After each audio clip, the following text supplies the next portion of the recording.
Hello friends, welcome to my YouTube channel Paramediculum classes. This is Akanksha Varun. तो आज guys अपन पढ़ने जा रहे हैं फिजिकल एग्जामिनेशन ऑफ यूरिन। तो गाइज जैसे कि अपन ने लास्ट वीडियो में अपन ने पढ़ा था कि यूरिन क्या होता है, उसके एनालिसिस के इंडिकेशंस क्या होते हैं, उसकी नॉर्मल कंपोजिशन क्या होती है, उसका कलेक्शन कैसे किया जाता है और उसका प्रिजर्वेशन कैसे किया जाता है। अब अपन ने कलेक्शन तो कर लिया है, अब अपन उसका एग्जामिनेशन स्टार्ट करेंगे। तो एग्जामिनेशन में इसके दो टाइप होते हैं, एक होता है फिजिकल एग्जामिनेशन, एक होता है केमिकल एग्जामिनेशन और एक और होता है जिसको अपन बोलते हैं माइक्रोस्कोपिक एग्जामिनेशन। तो गाइस आज जो अपन पढ़ने जा रहे हैं वो है physical examination of urine. Physical examination में अपन क्या क्या देखते हैं, जैसे कि वॉल्यूम, कलर, अपीयरेंस, ऑर्डर मतलब उसकी स्मेल, स्पेसिफिक ग्रेविटी और उसकी पीएच। तो गाइस अब अपन स्टार्ट करते हैं। सबसे पहला पैरामीटर जो है अपना वॉल्यूम।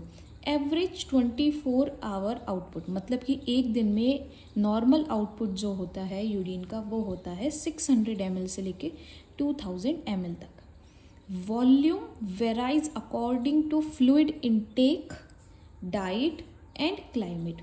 वॉल्यूम जो होता है वो डिपेंड करता है किस पे, कि आप एक दिन में कितना फ्लूइड ले रहे हो। फ्लूइड का मतलब पानी पीना, जूसेस पीना। डाइट क्या ले रहे हो। क्लाइमेट क्या है, क्लाइमेट का मतलब कि जैसे कि अपन सर्दियों में बहुत कम पानी पीते हैं तो यूरिनेशन भी बहुत कम आता है। अगर अपन गर्मियों में ज़्यादा पानी पीते हैं तब यूरिनेशन भी बहुत होता है। ठीक है, तो ये जो होता है वॉल्यूम जो होता है वो वेराय होता है, काफ़ी सारी चीज़ों पर डिपेंड भी करता है। अब अपन उसकी पढ़ेंगे एबनॉर्मेलिटीज़। एबनॉर्मेलिटीज़ में सबसे पहला है पॉलीयूरिया। पॉलीयूरिया का मतलब होता है जब एक दिन में यूरिन 2000 ml से ज़्यादा आने लगे तो अपन उस कंडीशन को क्या बोल देते हैं, पॉलीयूरिया। ये किस किस में देखा जाता है, डायबिटीज़ मेलाइटस में, डायबिटीज़ इंसिपिडस में, क्रोनिक रीनल फेलियर में। डायबिटीज़ का तो गाइज अपन ने देखा ही है कि अपने घरों में जैसे किसी को भी अगर डायबिटीज़ होता है तो उनको बार बार वॉशरूम में जाने की नीड होती है। ठीक है, क्योंकि उनका यूरिनेशन जो होता है वो काफ़ी ज़्यादा बढ़ जाता है। क्रोनिक रीनल फेलियर, किसी की किडनीज इम्प्रॉपरली वर्क कर रही हैं। Diuretic therapy. नेक्स्ट है अपना ओलिगूरिया। ओलिगूरिया जिसमें कि वॉल्यूम जो है वो किससे कम हो जाता है, 400 ml पर 24 आवर, मतलब एक दिन में 400 ml से भी कम यूरिन आ रहा है। वॉल्यूम जो है वो 400 ml से भी कम है, उस कंडीशन को अपन क्या बोलते हैं, ओलिगूरिया। ये किस में देखा जाता है, ग्लोमेरुलोनेफ्राइटिस में। ग्लोमेरुलोनेफ्राइटिस का मतलब होता है कि ग्लोमेरुलर जो होता है उसके अंदर इन्फ्लामेशन आ जाती है, जिसकी वजह से फिल्ट्रेशन क्या हो जाता है, कम हो जाता है।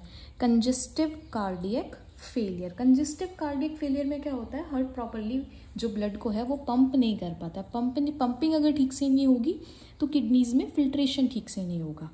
डिहाइड्रेशन का मतलब है कि अपन पानी बहुत कम पी रहे हैं। पानी बहुत कम पियेंगे तो उसकी वजह से रीनल का जो फ्लो है वो भी बहुत कम हो जाएगा। इन congestive cardiac failure and dehydration the renal blood flow is decreased. Congestive cardiac failure में और डिहाइड्रेशन में दोनों में क्या हो जाता है, किडनीज में ब्लड सप्लाई बहुत कम हो जाती है, जिसकी वजह से वॉल्यूम क्या हो जाता है, कम हो। अब ये है अनूरिया। अनूरिया का गाइज मतलब होता है जिसके अंदर वॉल्यूम होता है अपना एक दिन में जो यूरिन है वो कितना आ रहा है, 100 ml से भी कम आ रहा है, या फिर वो पूरी तरीके से बंद है, कंप्लीट सेसेशन, मतलब कि बिल्कुल भी यूरिन नहीं आ रहा है। उस कंडीशन को अपन क्या बोलेंगे, एनूरिया। ये कब देखा जाता है, अक्यूट ट्यूबुलर नेक्रोसिस में, शॉक। एक्यूट ट्यूबुलर नेक्रोसिस मतलब ट्यूब्यूल्स को क्या हो गया है, डैमेज हो गया है नेफ्रॉन के ट्यूब्यूल्स को, जो कि किस में देखा जाता है, शॉक में। Haemolytic transfusion reaction. Haemolytic transfusion reaction मतलब कि किसी को अपन ने ब्लड ट्रांसफ्यूज किया है जिसकी वजह से उसकी बॉडी में कोई रिएक्शन हुई है। ठीक है, नेक्स्ट है अक्यूट ग्लोमेरुलोनेफ्राइटिस। ग्लोमेरुलोनेफ्राइटिस वही अगेन ग्लोमेरुलस में इन्फ्लामेशन हो जाना, कंप्लीट यूरिनरी ट्रैक्ट ऑब्स्ट्रक्शन, मतलब कि जो अपनी यूरिनरी ट्रैक्ट है वो क्या हो चुकी है, कंप्लीटली ब्लॉक हो चुकी है, उसको यूरिन पास करने के लिए जगह मिल ही नहीं रही है। तो गाइज नेक्स्ट अपना पैरामीटर है कलर। फिजिकल एग्जामिनेशन का नेक्स्ट पैरामीटर जो हम पढ़ने जा रहे हैं वो है कलर। नॉर्मल फ्रेश यूरिन का जो कलर होता है वो कैसा होता है, पेल येलो, या उस कलर को अपन क्या बोलते हैं, एम्बर कलर्ड। तो जैसा कि मैंने इसमें कलर करा हुआ है एकदम लाइट येलो, इसी तरीका का अपना नॉर्मल यूरिन का क्या होता है, कलर। ये कलर किसकी वजह से होता है, due to presence of various pigments called as urochromes. अपने यूरिन में क्या होता है, वेरियस पिगमेंट्स होता है, काफ़ी सारे पिगमेंट्स होते हैं जिनको अपन कलेक्टिवली क्या बोलते हैं, ये एक साथ सबको बोला जाता है urochromes. Colour also depends on the state of hydration. Colour जो होता है वो तुम कितना पानी पी रहे हो एक दिन में उस पर भी डिपेंड करता है। ज़्यादा पानी पियोगे तो यूरिन उतना ही ज़्यादा लाइट कलर्ड होगा, बिल्कुल कम पानी पियोगे तो अपन नोटिस करते हैं कि यूरिन क्या होता है, एकदम डार्क येलो हो जाता है, कलरलेस या कोई कलर ही नहीं है, मतलब कि ओवर हाइड्रेशन, पानी अपन बहुत ज़्यादा पी रहे हैं। डार्क येलो मतलब डिहाइड्रेशन, कि अपन पानी बहुत कम पी रहे हैं। अब अपन देखते हैं एबनॉर्मल कलर्स। फॉर एग्जाम्पल कभी अगर अपन को लग रहा है कि यूरिन में रेड कलर जैसा अपन को दिख रहा है, उस कंडीशन को अपन बोलते हैं हीमेचूरिया। हीमेचूरिया में क्या होता है, आरबीसीज आने लग जाती है, रेड ब्लड सेल्स आने लग जाती हैं। हीमोग्लोबिनूरिया, हीमोग्लोबिनूरिया का मतलब होता है फ्री हीमोग्लोबिन का यूरिन में आना। मायोग्लोबिनूरिया, मायोग्लोबिन क्या होता है, अपने मसल्स का पिगमेंट होता है, जब ये यूरिन में आने लगता है इसको अपन कंडीशन को बोलते हैं मायोग्लोबिनूरिया। इन तीनों कंडीशंस में जो यूरिन का कलर आता है वो कैसा आता है, रेड आता है। नेक्स्ट है अपना डार्क ब्राउन या फिर ब्लैक। ये अपने को देखने को मिलता है एल्केप्टोनूरिया या फिर मिलेनोमा। मिलेनोमा बेसिकली होता है मिलेनोसाइट्स जो कि अपना मिलेनिन बनाते हैं, उसमें कोई भी मेलिग्नेंसी वगैरह हो जाती है उसको अपन बोलते हैं मिलेनोमा। इस कंडीशन में अपन को डार्क ब्राउन या ब्लैक देखने को मिलेगा। ब्राउन हीमोग्लोबिनूरिया में, येलो ग्रीन बिलीवर्डिन में। अगर अपने यूरिन में बिलीवर्डिन आ रहा है तो वो कैसा दिखेगा अपन को, येलो ग्रीन। काइलूरिया, काइलूरिया में क्या होता है, मिल्की वाइट कलर अपन को यूरिन में दिखेगा। काइलूरिया का मतलब होता है बेसिकली उसके अंदर क्या आने लग जाते हैं, पस सेल्स आने लग जाते हैं यूरिन में किसी भी इन्फेक्शन वजह से, तो उसको अपन क्या बोलते हैं, काइलूरिया। उसका कलर अपन को देखने को मिलता है मिल्की वाइट। नेक्स्ट अब अपन पढ़ेंगे उसका यूरिन का अपीयरेंस। अपीयरेंस का मतलब कि वो दिखने में कैसा होता है। नॉर्मल फ्रेश यूरिन जो होता है वो होता है क्लियर। क्लियर का मतलब बोलेंगे एकदम दिखने में होता है साफ। एबनॉर्मल अपीयरेंसेस की अगर अपन बात करें तो टर्बिड। टर्बिड का मतलब होता है थोड़ा गंदा या मैला, जो कि किसकी वजह से देखने को मिल सकता है, पसल्स। पसल्स को अपन WBC भी बोल सकते हैं। यूनिफॉर्मली क्लाउडी, क्लाउडी मतलब उसके अंदर धुंधला दिख रहा है अपन को, क्लाउड्स जैसा दिख रहा है। यूनिफॉर्मली मतलब पूरे यूरिन में अपन को क्लाउड्स ही क्लाउड्स नज़र आ रहे हैं, तो अपन उसको क्या बोलते हैं, यूनिफॉर्मली क्लाउडी। वो जैसे कि अगर उसमें बैक्टीरिया है तो अपन को वैसा दिख सकता है। Pink and cloudy, pink colour भी है यूरिन का और क्लाउडी भी है, तो अमॉर्फस यूरेट्स हो सकते हैं। फोमी मतलब उसके अंदर अपन को फोम जैसा नज़र आ रहा है, मतलब झाग टाइप नज़र आ रहा है, तो एक्सेस प्रोटीन्स हैं बिलिरुबिन। अब अपन बात करते हैं ऑर्डर की। ऑर्डर मतलब कि उसकी smell.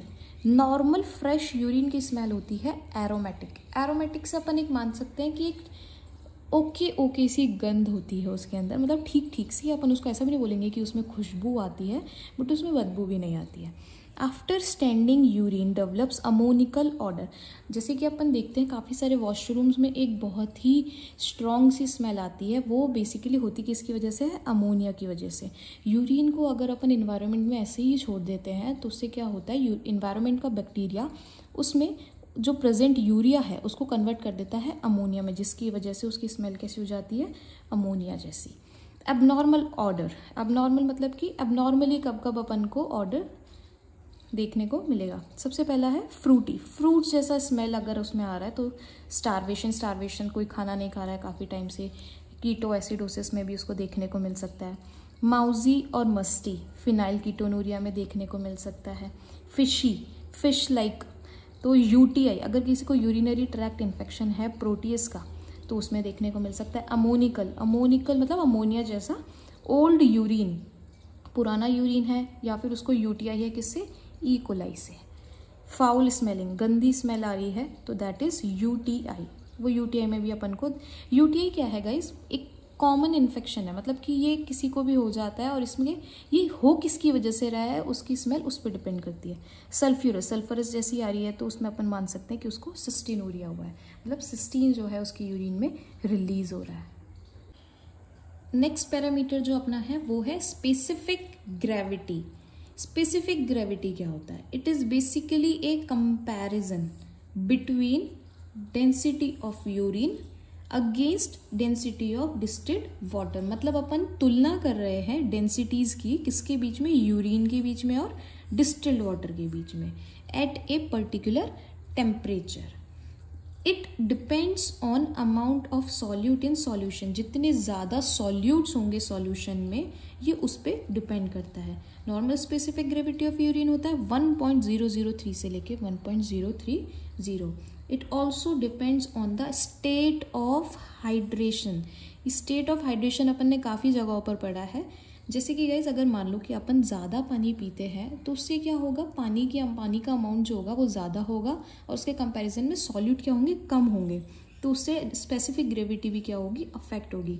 Specific gravity of urine mainly depends on urea and sodium. ये जो यूरिया और सोडियम है ये अपने वाटर में क्या कर रहे हैं, सॉल्यूट्स का काम कर रहे हैं। यूरिन में बेसिकली होता क्या, वाटर होता है और वेस्ट प्रोडक्ट होता है। तो अपना सॉल्यूशन क्या हो गया, वाटर, और अपने सॉल्यूट्स क्या हो गए, urea. Specific gravity increases as solute concentration increases. जितने ज़्यादा सॉल्यूट्स होंगे उतनी ही स्पेसिफिक ग्रेविटी ज़्यादा। Specific gravity decreases when temperature increases. और टेम्परेचर के इन्वर्सली प्रोपोर्शनल होती है क्या, स्पेसिफिक ग्रेविटी। टेम्परेचर बढ़ेगा तो स्पेसिफिक ग्रेविटी कम होगी, क्योंकि वॉल्यूम जो होता है वो एक्सपैंड होता है। किसी भी चीज़ का वॉल्यूम बढ़ेगा अगर टेम्परेचर बढ़ेगा तो। स्पेसिफिक ग्रेविटी बढ़ती क्यों है? डायबिटीज़ मेलाइटस में बढ़ती है क्यों? क्योंकि यूरिन में ग्लूकोज आ रहा है। ग्लूकोज आ रहा है तो इसका मतलब उसके अंदर सॉल्यूट बढ़ रहे हैं, तो स्पेसिफिक ग्रेविटी भी बढ़ेगी। नेफ्रोटिक सिंड्रोम गाइज अपन ने पढ़ा था। नेफ्रोटिक सिंड्रोम में होता क्या है, नेफ्रॉन से फिल्ट्रेशन होकर जो है प्रोटीन्स या बाकी चीज़ें बहुत ज़्यादा आने लग जाती है। तो अगर प्रोटीन यूरिया हो रहा है तो उसमें भी स्पेसिफिक ग्रेविटी बढ़ेगी। फीवर में स्पेसिफिक ग्रेविटी बढ़ती है। डिहाइड्रेशन मतलब वाटर कम, सॉल्यूशन कम कर रहे हैं, सॉल्यूट ज़्यादा कर रहे हैं, तो डिहाइड्रेशन में भी स्पेसिफिक ग्रेविटी बढ़ेगी।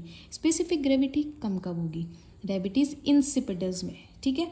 मेलाइटस और इंसिपिडस में क्या डिफरेंस होता है वो अपन आगे पढ़ेंगे। डायबिटीज़ इंसिपिडस में स्पेसिफिक ग्रेविटी कम होती है। क्रोनिक रीनल फेलियर मतलब किडनीज जो है वो फिल्ट्रेशन प्रॉपरली नहीं कर पा रही है, उसमें भी स्पेसिफिक ग्रेविटी कम हो जाती है। कंपल्सिव वाटर ड्रिंकिंग मतलब कि जो वाटर ड्रिंक है, मतलब पानी का इंटेक बहुत इतना ज़्यादा हो रहा है कि सॉल्यूट्स उसके कंपैरिजन में बहुत ही कम है।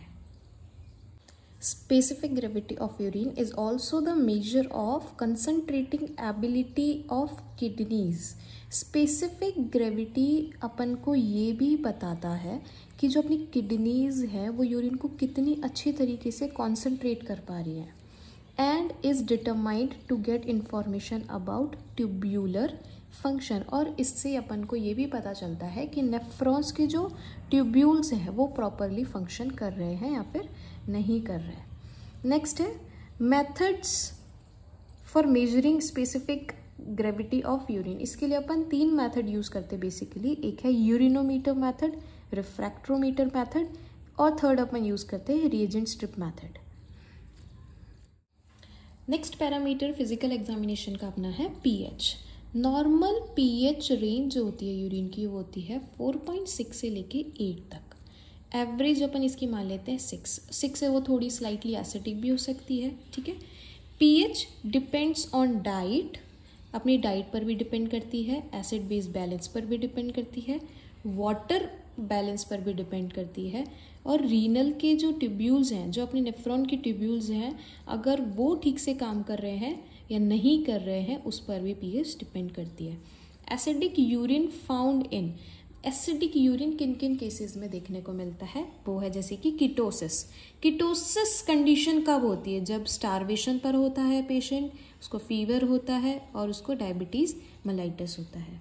नेक्स्ट रीज़न है यूटीआई, यूरिनरी ट्रैक्ट इन्फेक्शन, अगर वो किसकी वजह से हो, ई कोलाई की वजह से, या फिर कोई पर्सन हाई प्रोटीन डाइट ले रहा है, डाइट में बहुत ज़्यादा प्रोटीन का इंटेक कर रहा है, उसकी वजह से भी एसिडिक यूरिन आ सकता है।